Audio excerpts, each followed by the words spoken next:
आज हम लेकर के चलते हैं classification of polymers based on molecular forces.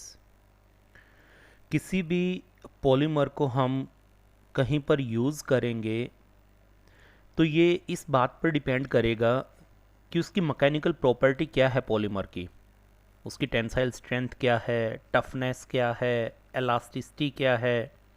और ये सब डिपेंड करती हैं जो पॉलीमेरिक चेन के बीच में फोर्सेस होती हैं, जिनको हम इंटरमॉलिक्यूलर फोर्सेस बोलते हैं, उन पे डिपेंड करेगा।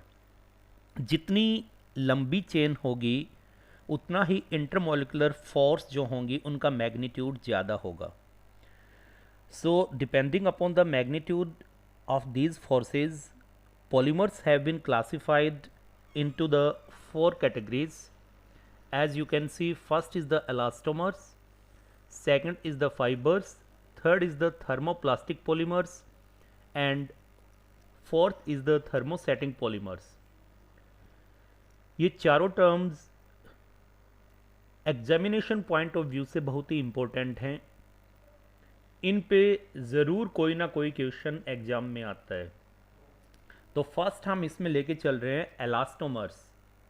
एलास्टोमर्स जैसा कि नाम ही इंडिकेट कर रहा है, जब भी एलास्टोमर आए तो सीधे आपके दिमाग में स्ट्राइक करना चाहिए कि हम रबर के बारे में बात कर रहे हैं। तो एलास्टोमर्स जो होते हैं ये रबर लाइक सॉलिड्स सब्सटेंस होते हैं और इनमें जो इंटरमोलिकुलर फोर्सेज है वो वीकेस्ट होती है। Elastomers are the rubber-like solids with elastic properties. In these polymers, the intermolecular forces are the weakest, and as a result of weakest intermolecular forces, they can be readily stressed by applying some stress and regain their original shape when the stress, or you can say force, is removed. Rubber पे आप कोई force लगाते हैं तो उसको force लगा करके आप उसे स्ट्रेच कर सकते हैं। जैसे रबर को आप खींचते हैं तो खींच जाता है, और जैसे आप फोर्स को छोड़ते हैं तो वापस अपनी ओरिजिनल शेप में आ जाता है। अगर क्रॉस लिंक का हम जिक्र करें तो इनमें कुछ क्रॉस लिंक इंट्रोड्यूस कर दें तो ये क्रॉस लिंक पॉलीमर को जब हम फोर्स रिमूव कर देते हैं तो वापस उसकी ओरिजिनल शेप में आने में हेल्प करते हैं। रबर पे जैसे ही हम फोर्स लगाते हैं उसको खींचते हैं तो लंबा हो जाता है, छोड़ते हैं तो वापस ओरिजिनल शेप में आ जाता है। तो ओरिजिनल शेप में जब वो आएगा तो उसके लिए रिस्पॉन्सिबल कौन है? उसमें प्रेजेंट जो क्रॉस लिंक्स हैं वो होती हैं। अब अगर इनके एग्जाम्पल का हम जिक्र करें तो इसमें सबसे पॉपुलर एग्जाम्पल आ जाएगा नेचुरल रबर। और अगर हम सिंथेटिक रबर के एग्जाम्पल लें इसमें तो ब्यूना एस आ जाएगा, ब्यूना एन आ जाएगा, नियोप्रीन आ जाएगा, वल्कनाइज्ड रबर आ जाएगा। ये इसके एग्जाम्पल आ जाएंगे। तो elastomers are the rubber like solid with elastic properties, and if you talk about the intermolecular forces of attraction, then in these polymers the intermolecular forces are the weakest, और इनको हम easily force apply करके stretch कर सकते हैं और force हटाने पे वापस अपनी ओरिजिनल शेप में आ जाएंगे। तो this is all about the एलास्टोमर्स।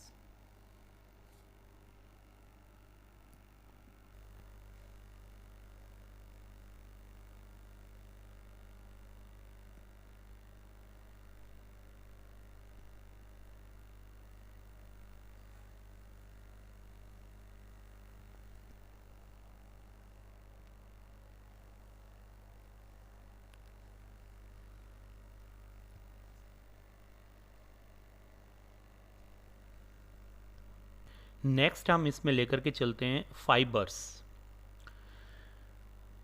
Intermolecular forces of attraction का अगर जिक्र करें, एलास्टोमर में वीकेस्ट होती हैं और जो फाइबर्स हैं इनमें intermolecular forces of attraction strongest होती हैं। और वो इंटरमोलिकुलर फोर्सेस ऑफ अट्रैक्शन या तो हाइड्रोजन बॉन्डिंग हो सकती है या डाइपोल डाइपोल इंट्रैक्शन हो सकता है। And fibres represent a class of polymers which are thread like and can be woven into fabrics in a number of ways. Fibers are widely used for making clothes, nets, ropes, etc. they have high tensile strength because, as I told you, that intermolecular forces of attraction are strongest, and these forces are also responsible for close packing of the polymeric chains. So we can say, as a result of this close packing and strong intermolecular force of attraction, fibers are crystalline in nature and also have sharp melting points. आपको पता है crystalline substance जो होते हैं उनका melting point sharp होता है। और अगर इनमें हम जिक्र करते हैं एग्जाम्पल का, तो इसके अंदर पॉलीअमाइड्स और पॉलीएस्टर आ जाएंगे। पॉलीअमाइड्स में आप नायलॉन 6, पॉलीएस्टर में टेरिलिन, ग्लिप्टल ये ले सकते हैं आप। पॉलीअमाइड्स और पॉलीएस्टर्स क्या होते हैं? पॉलीअमाइड्स वो हैं जिनमें अमाइड लिंकेज होगी, पॉलीएस्टर वो हैं जिनमें एस्टर लिंकेज होगी।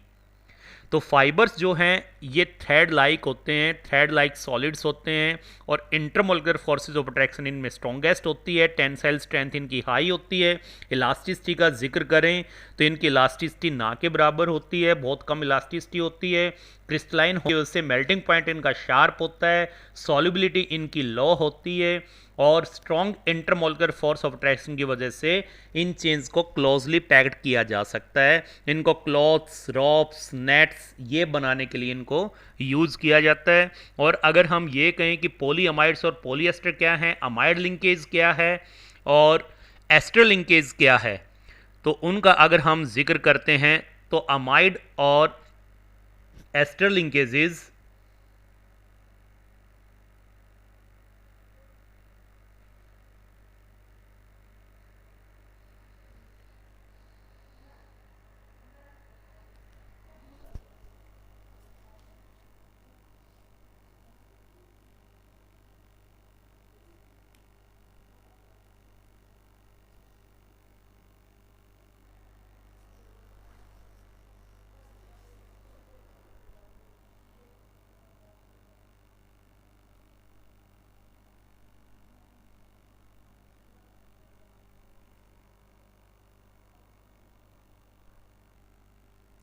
ये देखिए, अगर अमाइड लिंकेज का हम जिक्र करते हैं तो कार्बोक्सिलिक एसिड और अमीन के बीच जब रिएक्शन होगी, ये देखिए यहाँ पर हमने कार्बोक्सिलिक एसिड लिया है RCOH, यहाँ पर हमने एक अमीन लिया है RNH2।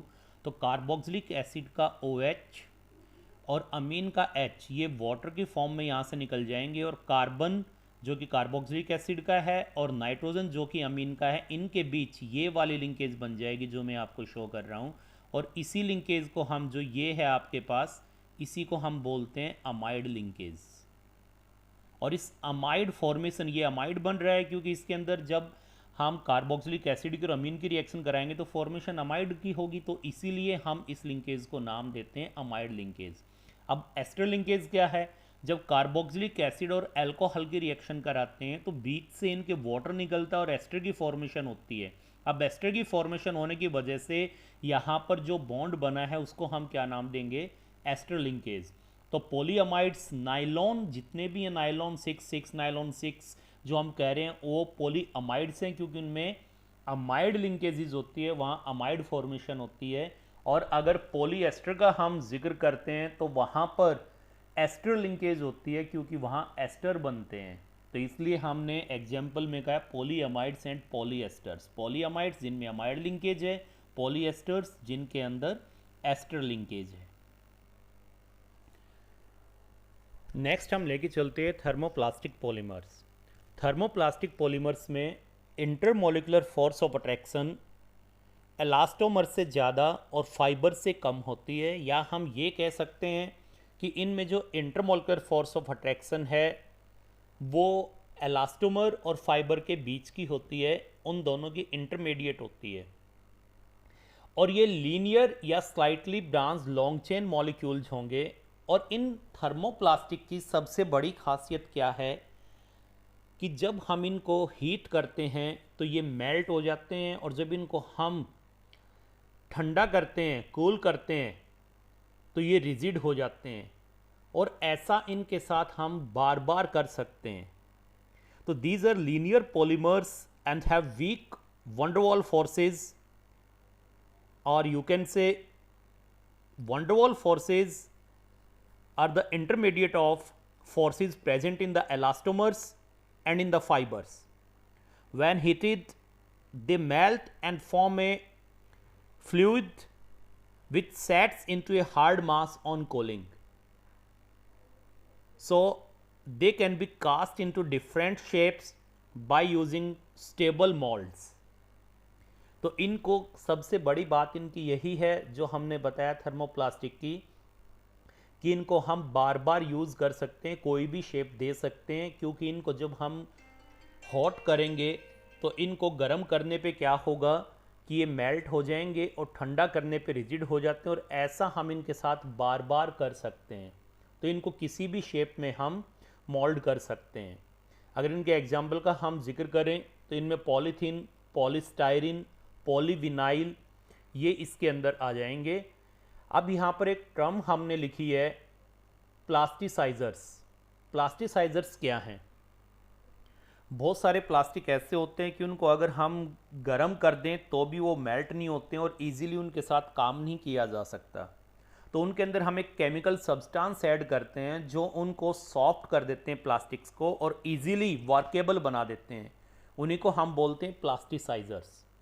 है plasticisers is an additive that is added to another material, usually a plastic, to make that material softer or more flexible.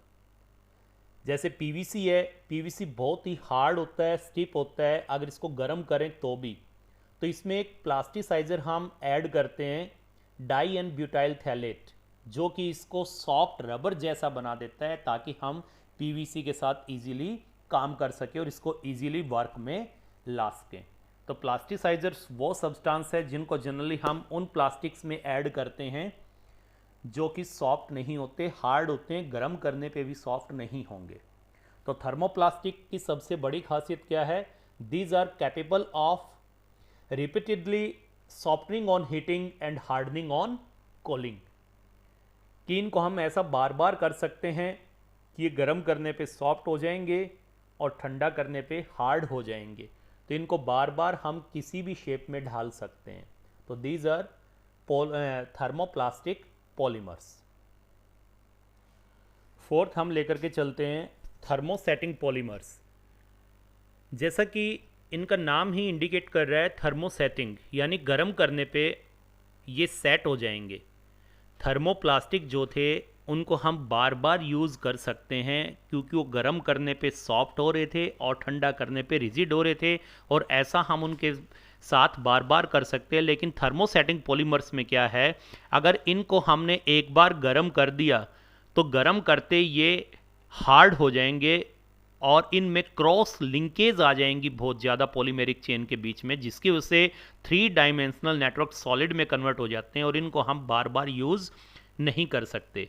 तो thermosetting polymers are normally semi-fluid substances with low molecular masses. When heated, they become hard and infusible. जब इनको heat करते हैं तो hard और infusible हो जाते हैं। किसकी वजह से? Due to extensive cross linking between the polymeric chains.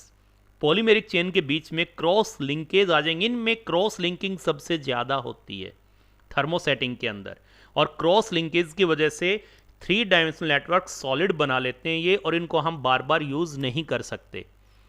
Example इनके क्या आएंगे? जो आपने 3 डायमेंशनल नेटवर्क सॉलिड पढ़ा था, जहाँ पर हमने क्लासिफिकेशन की थी पॉलीमर्स की on the basis of their structures, वहाँ पर हमने पढ़ा था linear chain polymers, branch chain polymers, और एक पढ़ा था हमने नेटवर्क या 3 डायमेंशनल या क्रॉस लिंक पॉलीमर्स। तो जितने भी क्रॉस लिंक वहाँ पॉलीमर थे वो सभी थर्मोसेटिंग थे। वही एग्जाम्पल यहाँ पे आ जाएंगे, बेकेलाइट, यूरिया, फॉर्मेल्डिहाइड, रेजिन, यही एग्जाम्पल वहाँ पर आए थे। वहाँ हमने आपको यही चीज़ बताई थी कि इनमें क्रॉस लिंकेज बहुत ज़्यादा होती। ये देखिए यहाँ पर ये क्रॉस लिंकेज आ गई है, पॉलीमेरिक चेन है, इनके बीच में ये क्रॉस लिंक होंगी बहुत ज़्यादा, और क्रॉस लिंक की वजह से ये 3 डायमेंशनल सॉलिड स्ट्रक्चर बना लेते हैं और हार्ड इनफ्यूजल मास में कन्वर्ट हो जाते हैं हीट करने पे, जिसकी वजह से हम इनको बार बार यूज़ नहीं कर सकते। देखिए एग्जाम में कई बार क्वेश्चन आता है कि differences between thermoplastic polymers and thermosetting polymers. तो थर्मोप्लास्टिक भी आप पढ़ चुके हैं, थर्मोसेटिंग भी आप पढ़ चुके हैं। थर्मोप्लास्टिक में आपने पढ़ा था these soften and melt on heating. इनको अगर हम हीट करते हैं तो ये मेल्ट हो जाते हैं और सॉफ्ट हो जाते हैं, लेकिन इनको हीट कर रहे थे तो ये क्या बना रहे थे, हार्ड और इनफिजिबल मास बना रहे थे। These don't soften on heating but rather become hard, ये हार्ड हो जाएंगे और अगर ज़्यादा हीटिंग कर दी तो इनको जलना शुरू हो जाएंगे ये। These can be remoulded, recast and reshaped, इनको हम बार बार यूज़ कर सकते हैं और कोई भी शेप दे सकते हैं, क्योंकि ये गर्म करने पे मेल्ट हो रहे थे और ठंडा करने पे रिजिड हो रहे थे, और इनको गर्म करने पे ये हार्ड हो जाते हैं और एक रिजिड इनफ्यूजिबल मास बना लेते हैं, इसलिए इनको हम बार बार यूज़ नहीं कर सकते। दीज कांट बी रिमोल्डेड और reshaped. These are less brittle and soluble in some organic solvent, whereas thermosetting polymers are more brittle and these are insoluble in organic solvents. Thermoplastic polymers are formed by addition polymerization, whereas thermosetting polymers are formed by condensation polymerization. Addition polymerization क्या है और condensation polymerisation क्या है, ये just इस topic के बाद हम लेकर के चलेंगे, वहाँ पर आपको क्लियर हो जाएगा कि एडिशन पॉलीमराइजेशन से ये बनते हैं और ये कंडेंसेशन पॉलीमराइजेशन से बनते हैं, दोनों में डिफरेंस क्या है। इनका जो स्ट्रक्चर होता है थर्मोप्लास्टिक पॉलीमर्स का, वो जनरली लीनियर होता है, और जबकि इनका जो स्ट्रक्चर होता है थर्मोसेटिंग का, अभी हमने पढ़ा था, ये 3 डायमेंशनल स्ट्रक्चर रखते हैं, इनमें क्रॉस लिंकेज आ जाती हैं बहुत ज़्यादा, जिसकी वजह से ये 3 डायमेंशनल क्रॉस लिंक स्ट्रक्चर रखते हैं। दोनों के एग्जाम्पल हम बता चुके हैं। थर्मोप्लास्टिक पॉलीमर्स के एग्जाम्पल पॉलीथीन, या इसको आप पॉलीइथाइलिन भी कह सकते हैं, PVC, polyvinyl chloride, Teflon, nylon etcetera. Example इसके आ जाएंगे जो आपने 3D में पढ़े थे, Bakelite, urea, formaldehyde, resins. Important question है एग्जामिनेशन पॉइंट ऑफ व्यू से, थर्मोप्लास्टिक पॉलीमर और थर्मोसेटिंग पॉलीमर में क्या डिफरेंस होता है। अभी हमने 4 टाइप्स के पॉलीमर्स पढ़े हैं on the basis of nature of intermolecular forces between the polymeric chains, elastomers, fibers, thermoplastics and thermosettings. In addition to the 4 types of classification which we have studied, जैसा आपने अभी पीछे पढ़ा है 4 टाइप की क्लासिफिकेशन, इसके अलावा polymers can also be classified as crystalline and amorphous. In crystalline, the polymer chains are linear. These are hard and can be drawn into wires. Whereas in amorphous polymers, there is an irregular arrangement of polymer chains, coiled or random. The amorphous polymers exhibit elasticity, or you can say amorphous polymers are elastomers. तो इनके अलावा हम crystalline और amorphous solid में भी polymers को divide करते हैं। अब हम लेकर के चलते हैं classification based on mode of polymerization. Mode of polymerization के बेस पे हमने पॉलीमर्स को 2 में डिवाइड किया है, addition polymers and condensation polymers. Addition polymers में क्या होगा कि जो मोनोमर्स यूनिट हैं वो एक दूसरे से जुड़ती चली जाएंगी और उनके बीच से कोई भी स्मॉल मॉलिक्यूल नहीं निकलेगा। और जनरली एडिशन पॉलीमर्स को जो मोनोमर्स बनाते हैं वो अनसैचुरेटेड होंगे, यानी उनमें डबल या ट्रिपल बॉन्ड होगा। So we can say when the monomers units which are of unsaturated nature are repeatedly added to form long chains without the elimination of any by product molecule, the product thus formed is called addition polymers. Example का जिक्र करें तो इसमें polythene जिसका monomer ethene, और ethene में आपको पता है कि कार्बन कार्बन के बीच डबल बॉन्ड होता है। पॉलीप्रोपीन लें, उसमें प्रोपीन में भी कार्बन कार्बन के बीच डबल बॉन्ड होगा। तो एडिशन पॉलीमराइजेशन जनरली वो मोनोमर्स दिखाएंगे जिनमें मल्टीपल बॉन्ड्स होता है, यानी अनसैचुरेटेड नेचर होता है जिनका, वो दिखाएंगे। अब एडिशन पॉलीमर्स में मोनोमर्स एक दूसरे से ऐड होते चले जाएंगे और उनके बीच से कोई भी स्मॉल मॉलिक्यूल नहीं निकलेगा, कोई भी बाई प्रोडक्ट नहीं निकलेगा, किसी भी तरह का स्मॉल मॉलिक्यूल उनमें से नहीं निकलेगा। अगर हम जिक्र करते हैं यहाँ पर पॉलीथीन का, ये देखिए यहाँ पर ये इथीन है, यहाँ पर इथीन के बहुत सारे मॉलिक्यूल्स एक दूसरे से जुड़ते गए हैं। जैसे ये इथीन है, एक और इथीन लें तो ये वाला बॉन्ड जैसे यहाँ पर आ गया नेक्स्ट इथीन के पास, नेक्स्ट वाला जो है आगे चला गया, और इस तरह से ये जुड़ते चले जाएंगे, लेकिन बीच से कोई भी इनके स्मॉल मॉलिक्यूल नहीं निकलेगा, इनका एडिशन होगा। और यहाँ पर अगर हम जिक्र करते हैं तो इसमें भी देखिए ये जो बनी है रिपीटिंग स्ट्रक्चरल यूनिटी कैसे बनी, अगर इसको हम दिखाएं तो इस तरह से आप समझ सकते हैं। यहाँ से जो ये पाई इलेक्ट्रॉन है, देखिए एरो के साथ साथ चलिए, ये पाई इलेक्ट्रॉन यहाँ से यहाँ डाल दें, और यहाँ से ये जो पाई इलेक्ट्रॉन है ये यहाँ पे डाल दें नेक्स्ट, और इससे कनेक्ट कर दें, और ये वाला पाई बॉन्ड नेक्स्ट यहाँ डाल दें। तो यहाँ भी क्या हुआ है, मोनोमर यूनिट ने ज्वाइन किया है, दोनों यूनिट ऐड हुई हैं, लेकिन बीच से कोई स्मॉल मॉलिक्यूल नहीं निकला है। तो एडिशन पॉलीमर में मोनोमेरिक यूनिट्स जनरली अनसैचुरेटेड होंगी, एक दूसरे से जुड़ती चली जाएंगी, और उनके बीच से कोई स्मॉल मॉलिक्यूल नहीं निकलेगा। एडिशन पॉलीमर्स दो तरह के हो सकते हैं, addition homopolymers and addition copolymers. Addition homopolymers क्या है, देखिए होमोपॉलीमर्स हम किन को कहते हैं, होमोपॉलीमर्स वो होते हैं जिन पॉलीमर्स को केवल एक ही तरह के मोनोमर से बनाया जाता है, एक ही टाइप के मोनोमर से बनाया जाता है। तो एडिशन होमोपॉलीमर का क्या मतलब हो जाएगा यहाँ पर, कि जो पॉलीमर है उसमें एक ही टाइप का मोनोमर है, और जब मोनोमेरिक यूनिट्स ने एक दूसरे से ज्वाइन किया है तो उनके बीच से कोई भी स्मॉल मॉलिक्यूल नहीं निकला है, यानी उनकी एडिशन पॉलीमराइजेशन हुई है, इसलिए हमने नाम क्या दिया है, एडिशन होमोपॉलीमर। होमोपॉलीमर क्यों, क्योंकि एक ही तरह का मोनोमर है। एडिशन क्यों, क्योंकि जब मोनोमेरिक यूनिट ज्वाइन कर रही हैं तो उनके बीच से कोई स्मॉल मॉलिक्यूल नहीं निकल रहा, एडिशन पॉलीमराइजेशन हो रही है, इसलिए नाम दिया है addition homopolymer. The addition homopolymers formed by polymerization of single monomeric species are known as homopolymers. Example polythene, polythene में आपको पता है एक ही मोनोमर है, दैट इज इथीन, और जब इथीन के मॉलिक्यूल्स एक दूसरे से ज्वाइन करेंगे तो उनके बीच से कोई स्मॉल मॉलिक्यूल नहीं निकलेगा, वो सिंपली ऐड होते चले जाएंगे। पॉलीप्रोपीन, पॉलीप्रोपीन इसमें भी आपको पता है कि प्रोपीन मोनोमर है और प्रोपीन एक ही तरह का मोनोमर इसमें होगा, और जब प्रोपीन यूनिट्स एक दूसरे से ज्वाइन करती जाएंगी तो बीच से कोई स्मॉल मॉलिक्यूल नहीं निकलेगा, यानी एडिशन पॉलीमराइजेशन होगी। PVC, poly vinyl chloride, natural rubber, इन सब में भी अगर हम कहें पीवीसी में विनाइल क्लोराइड होता है, CH2 डबल बॉन्ड CHCl, तो यहाँ भी आपके पास एक ही तरह का मोनोमर है, और जब ये मोनोमेरिक यूनिट जुड़ेंगी तो उनकी एडिशन पॉलीमराइजेशन होगी, उनके बीच से कोई मॉलिक्यूल नहीं निकलेगा एडिशन के दौरान। इसी तरह नेचुरल रबर का अगर हम जिक्र करते हैं तो वहाँ पर भी आपके पास डाईइन होगा जो मोनोमर होगा, यानी उसमें डबल बॉन्ड होंगे, और नेचुरल रबर का जो मोनोमर है वो सिस आइसोप्रीन होता है, आगे आपको बताएंगे, और उनका भी जब मोनोमेरिक यूनिट का एडिशन होगा तो बीच से कोई स्मॉल मॉलिक्यूल नहीं निकलेगा, तो इसलिए हमने इनको नाम दिया है एडिशन होमोपॉलीमर।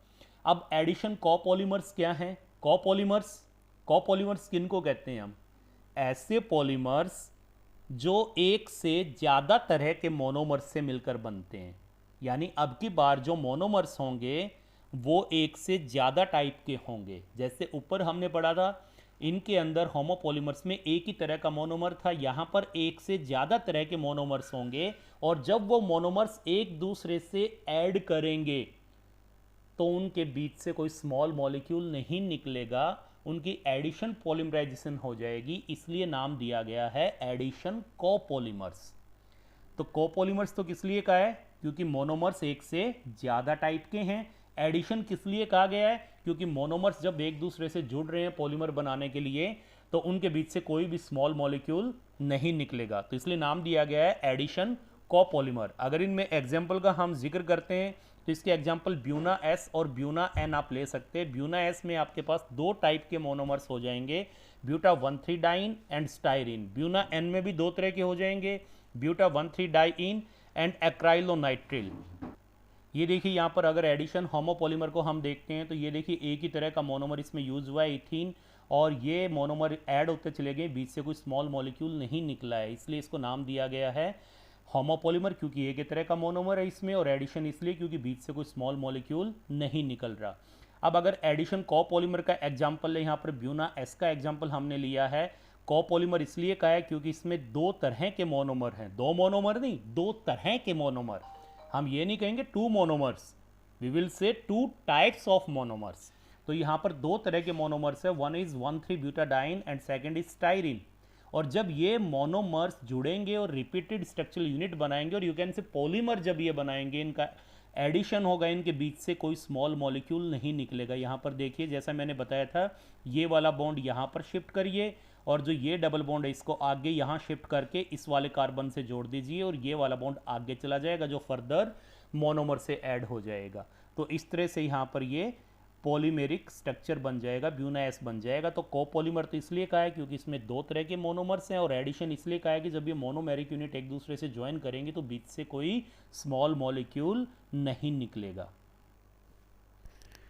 नेक्स्ट इसमें कंडेंसेशन पॉलीमर्स। कंडेंसेशन पॉलीमर्स में क्या होगा कि यहाँ पर जब मोनोमेरिक यूनिट्स एक दूसरे से ज्वाइन करेंगी तो उनके बीच से कोई small molecule like water, alcohol, hydrogen chloride, carbon dioxide, इस तरह से कोई स्मॉल मॉलिक्यूल उनके बीच से निकलेगा, यानी कंडेंसेशन रिएक्शन होगी यहाँ पर। और यहाँ पर जो मोनोमर्स होंगे वो जनरली बाई फंक्शनल या ट्राई फंक्शनल होंगे। जैसे अभी हमने एडिशन पॉलीमराइजेशन में पढ़ा था, वहाँ पर मोनोमर्स अनसैचुरेटेड होंगे, यानी जिनमें डबल या ट्रिपल बॉन्ड होगा। और कंडेंसेशन में मोनोमर्स जनरली वो होंगे जिनमें या तो दो फंक्शनल ग्रुप होंगे या तीन फंक्शनल ग्रुप होंगे। तो कंडेंसेशन पॉलीमर में क्या होगा कि मोनोमेरिक यूनिट्स जब ज्वाइन करेंगे तो उनके बीच से कोई स्मॉल मॉलिक्यूल निकलेगा। The condensation polymers are formed by repeated condensation reaction between two different bifunctional और trifunctional monomeric units. In these polymerization reactions, the elimination of small molecules such as water, alcohol, hydrogen chloride, etc. take place. Like addition polymers, condensation polymers can be either condensation homopolymer or condensation copolymer. जैसा आपने addition polymer में पढ़ा था कि दो तरह के हैं, उनमें इसी तरह यहाँ पर भी आपके पास कंडेंसेशन पॉलीमर भी दो तरह के आ जाएंगे। वहाँ पर आपने पढ़ा था एडिशन होमोपॉलीमर और एडिशन कोपॉलीमर, तो यहाँ पर हम पढ़ेंगे कंडेंसेशन होमोपॉलीमर। अब कंडेंसेशन होमोपॉलीमर दोनों का मीनिंग क्या है? होमोपॉलीमर तो क्यों कह रहे हैं इनको? क्योंकि यहाँ पर जो मोनोमर होगा वो एक ही तरह का होगा, और कंडेंसेशन इसलिए कह रहे हैं कि जब वो मोनोमेरिक यूनिट्स एक दूसरे से ऐड होती जाएंगी तो उनके बीच से कोई स्मॉल मॉलिक्यूल निकलेगा। तो इसका एग्जाम्पल आ जाएगा nylon 6, starch and cellulose. Starch और सेलुलोज जो हैं ये नेचुरल पॉलीमर हैं, और नायलॉन 6 जो है ये मैन मेड है, जैसा कि मैं आपको बता चुका हूँ। कंडेंसेशन कोपॉलीमर्स, कंडेंसेशन कोपॉलीमर्स में क्या होगा? कोपॉलीमर्स तो इनको क्यों कह रहे हैं? क्योंकि यहाँ पर जो मोनोमर्स होंगे वो एक से ज़्यादा तरह के होंगे, more than one types of monomers will be include. And condensation इसलिए कह रहे हैं कि जब वो मोनोमर्स एक दूसरे से ऐड करेंगे तो उनके बीच से कोई स्मॉल मॉलिक्यूल निकलेगा, इसलिए हम कहेंगे कि हाँ कंडेंसेशन हुई है। तो कंडेंसेशन होमोपॉलीमर, दोनों वर्ड को अलग अलग समझे। होमोपॉलीमर तो इसलिए कह रहे हैं कि एक ही तरह के मोनोमर होंगे इनमें, जैसे यहाँ पर हमने नायलॉन 6 है, इसमें एक ही तरह का मोनोमर होगा कैप्रोलैक्टम। स्टार्च लें तो एक ही मोनोमर होगा अल्फा ग्लूकोज। सेलुलोज लें तो एक ही मोनोमर होगा बीटा ग्लूकोज। और कंडेंसेशन कोपॉलीमर्स, यहाँ पर कोपॉलीमर्स हैं तो यहाँ पर दो तरह के मोनोमर्स हो जाएंगे। जैसे टेरिलीन ले तो टेरिलीन में दो तरह के मोनोमर आपके पास आ जाएंगे, terephthalic acid and ethylene glycol. Bakelite लें तो इसमें भी दो तरह के आपके पास मोनोमर आ जाएंगे, फिनॉल एंड फॉर्मेल्डिहाइड। ग्लिप्टल लें तो इसमें भी आपके पास दो तरह के मोनोमर आ जाएंगे। और अगर मेलामाइन फॉर्मेल्डिहाइड लें तो एज द नेम इंडिकेट इसमें भी आपके पास दो तरह के मोनोमर आ जाएंगे, मेलामाइन एंड फॉर्मेल्डिहाइड।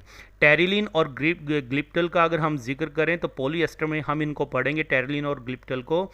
यहाँ एक में टेरिथैलिक एसिड होता है और इथाइलिन ग्लाइकोल, ग्लिप्टल में थैलिक एसिड और इथाइलिन ग्लाइकोल होता है। आगे आपको बताएंगे कंडेंसेशन कोपॉलीमर्स के एग्जाम्पल जब हम लेंगे, इनकी डिटेल स्टडी करेंगे, वहाँ पर ये आएंगे।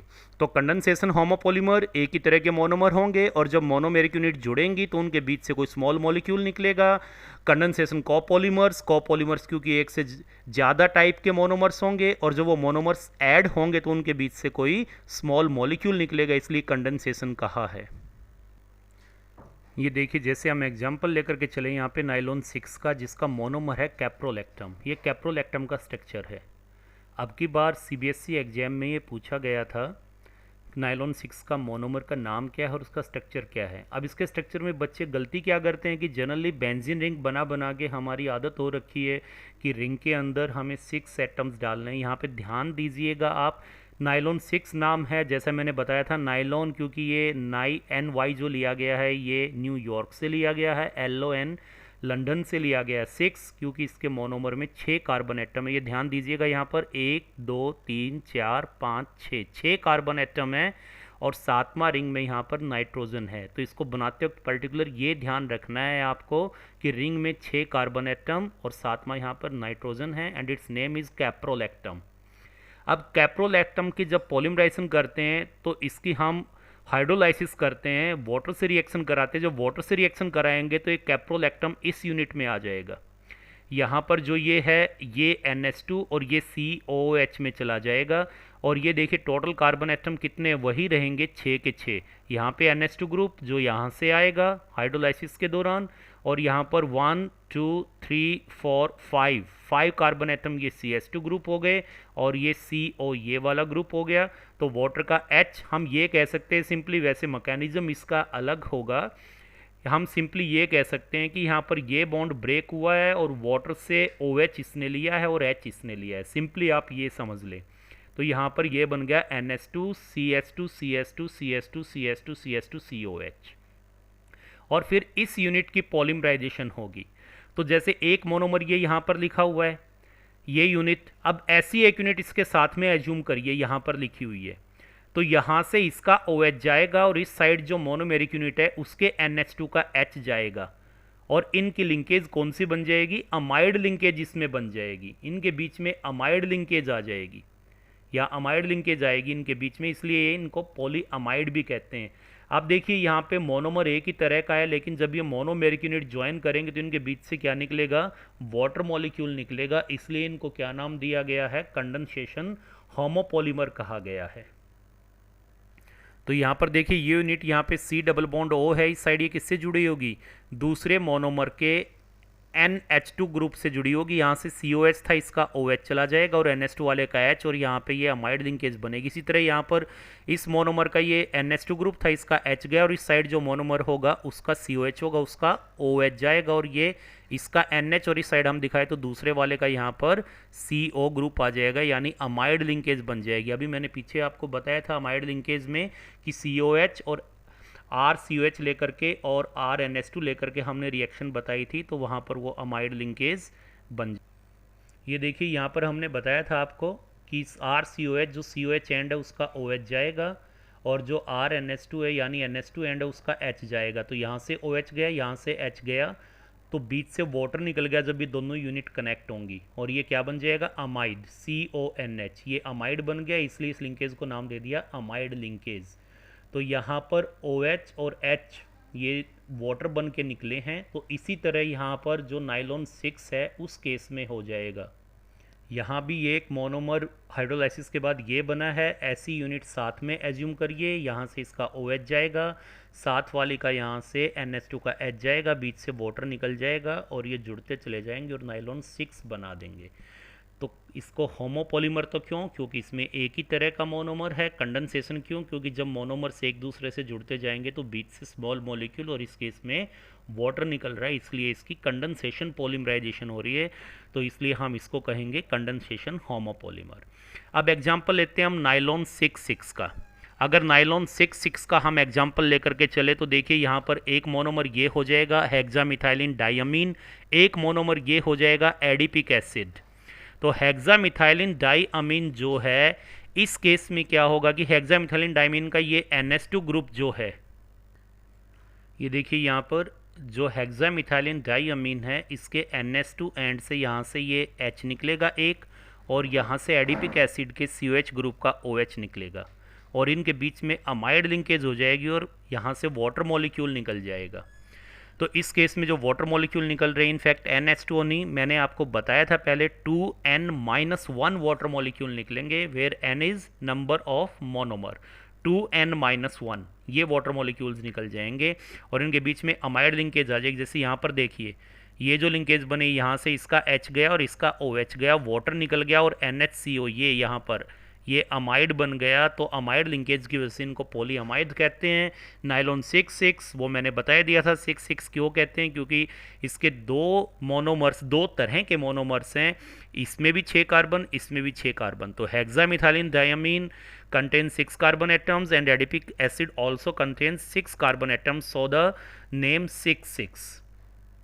अब इसको कंडेंसेशन कोपॉलीमर क्यों कहते हैं? कोपॉलीमर जैसा मैंने आपको बताया था कि ये पॉलीमर दो टाइप के मोनोमर से मिलके बना हुआ, यानी एक से ज़्यादा टाइप के मोनोमर से मिलके बना हुआ है। तो यहाँ पर दो तरह के मोनोमर हैं, इसलिए नाम दिया गया कोपॉलीमर। और जब ये मोनोमर ऐड हो करके पॉलीमर बना रहे हैं तो इनकी कंडेंसेशन हो रही है, यानी बीच से वाटर मॉलिक्यूल निकल रहा है यहाँ पर, और बीच से अगर स्मॉल मॉलिक्यूल कोई निकलता है जब मोनोमेरिक यूनिट ज्वाइन करती हैं तो उसे हम कहते हैं कंडेंसेशन पॉलीमराइजेशन, और पॉलीमर को कहते हैं कंडेंसेशन।